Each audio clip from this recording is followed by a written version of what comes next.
Hey, hello guys! Ang video natin for today is about sa tutorial ng ating version 2 ng ating coin dispenser organizer. Ito, papakita muna natin yung ating version 1. Ito yung ating version 1, itong color black. Kung mapapansin nyo, ito nakafix na to. Meron tayong for 1 peso, 1 peso, 5 pesos, 10 pesos at 20 pesos. So, ang pinagkaiba ng ating version 1 sa ating version 2, ang ating version 2 ngayon is modular siya. So, ito kasi nakapix na to kung ano yung denomination niya. Okay, so wall mount siya ang kailangan sa kanya para maangat ito kasi dito tayo kukuha ng mga coins. Pero dito sa ating version 2, modular na siya.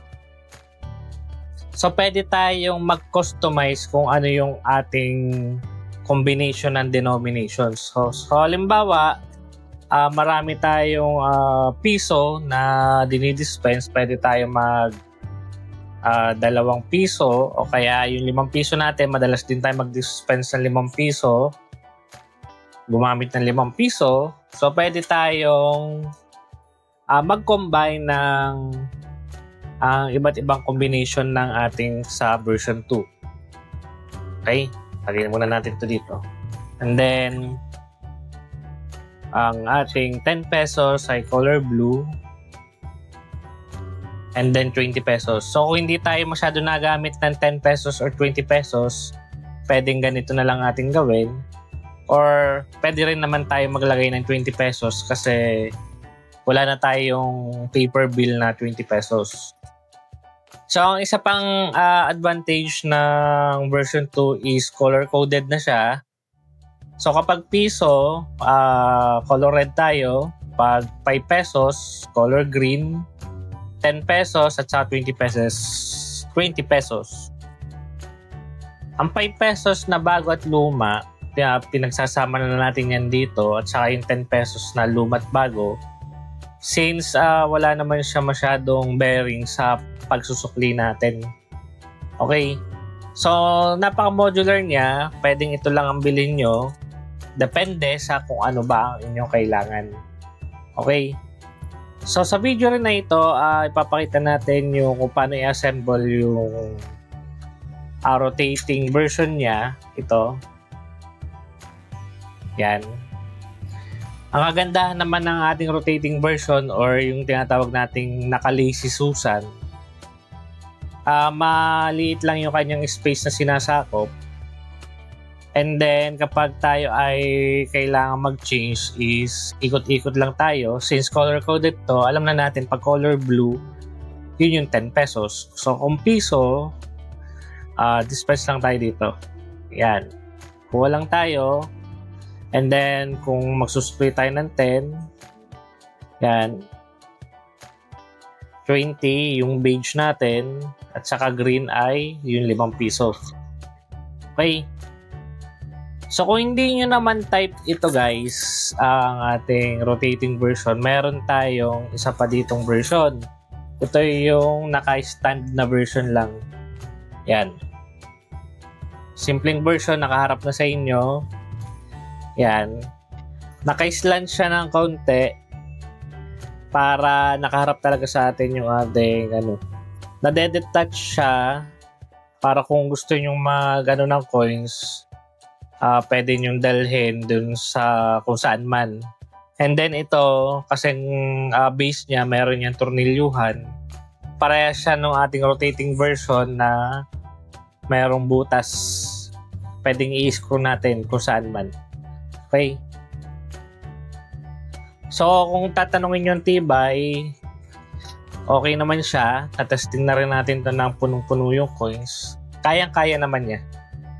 And then, since itong ating color dito is utilized for slot,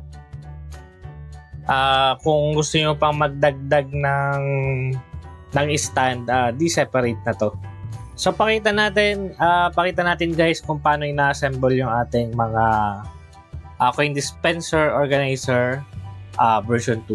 So dito muna tayo sa ating mga coin denomination. So halimbawa, meron tayong piso, 5 pesos, 10 pesos, sa 20. So ito yung combination na gusto nating gawin sa ngayon. So ang gagawin natin para mapagduktong sila, since meron niyang lagay ng screws dito. So ito, color green. Yan, makikita natin dito. Itatama lang natin siya sa slot na yon, yan. And then lalagyan natin ng screws. So kailangan lang natin ng screwdriver para ma-fix itong dalawang natin. So ang paghihigpit niya, hindi kailangang sobrang higpit kasi malulustred yung ating plastic since ito ay 3D printed. So kapag nalagyan natin ng screw sa taas, lalagyan din natin ng screw sa baba. So lagyan muna natin. So kapag nakalagay na siya, hindi siya masyado mahigpit ganyan na siya. Okay. So ilagay natin yung iba pa and then saka natin i-fix dun sa ating stand. So ito. So nagawa na natin siya na i-screw yung 4 nating coin slots. So ayan na. Okay, yan. And then yung ating stand, ito yan. Ito yung kasama sa package kung kukuha kayo nito.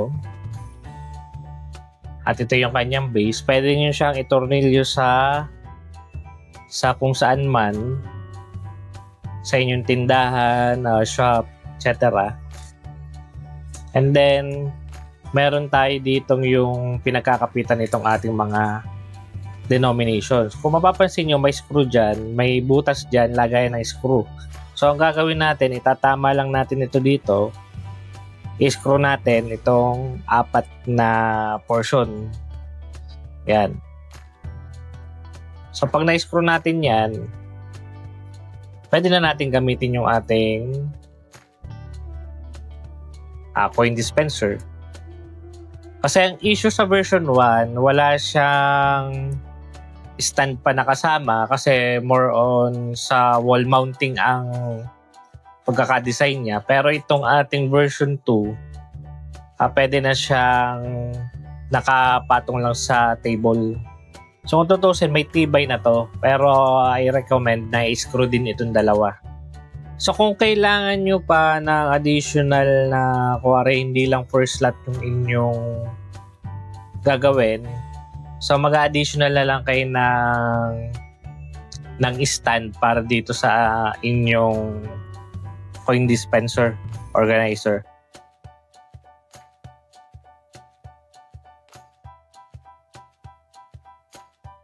Huwag din masyadong maigpit para hindi malustred since plastic lang to.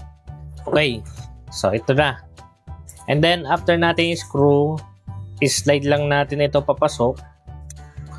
And then ito na yung ating final product. So pwede nyo na siyang lagyan ng coins.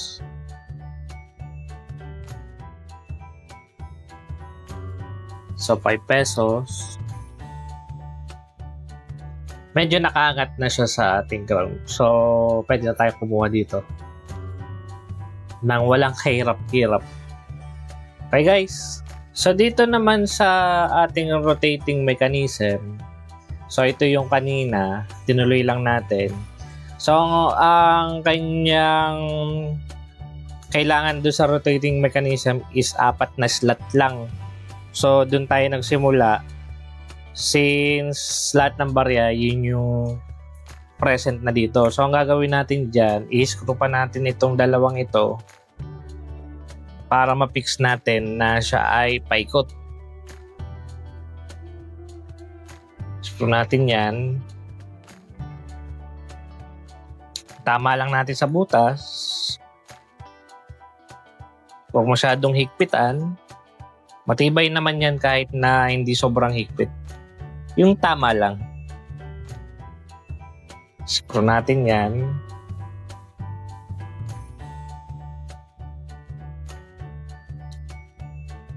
Okay. So, ang sunod na part natin ay ito ang ating ilalagay dito sa gitna niya. Kung mapapansin nyo, yung butas niya is dapat shoot yan dun sa butas dito sa ating coin slot. So, ilagay natin to.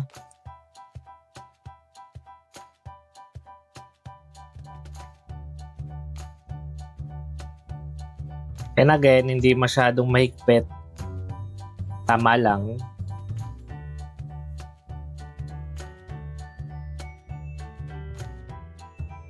Okay, next.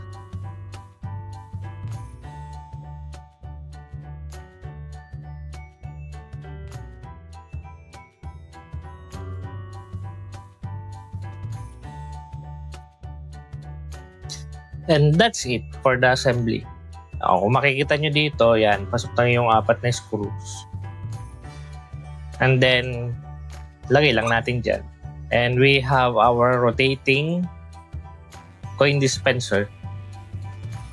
Okay, tatesting na natin to na mabigat ang laman. Okay naman siya. So, testing natin ito. Kuha tayo dito sa ating isang coin dispenser. Yung sa standee natin. Okay. So, yan. Isa. Hindi patimbang yan. Pero kapag meron ng laman yung ibang slot, okay na siya. Okay. So, lagyan pa natin itong iba portion.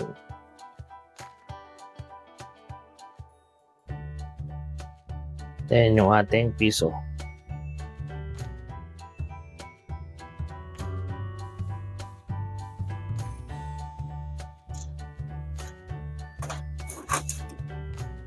Okay.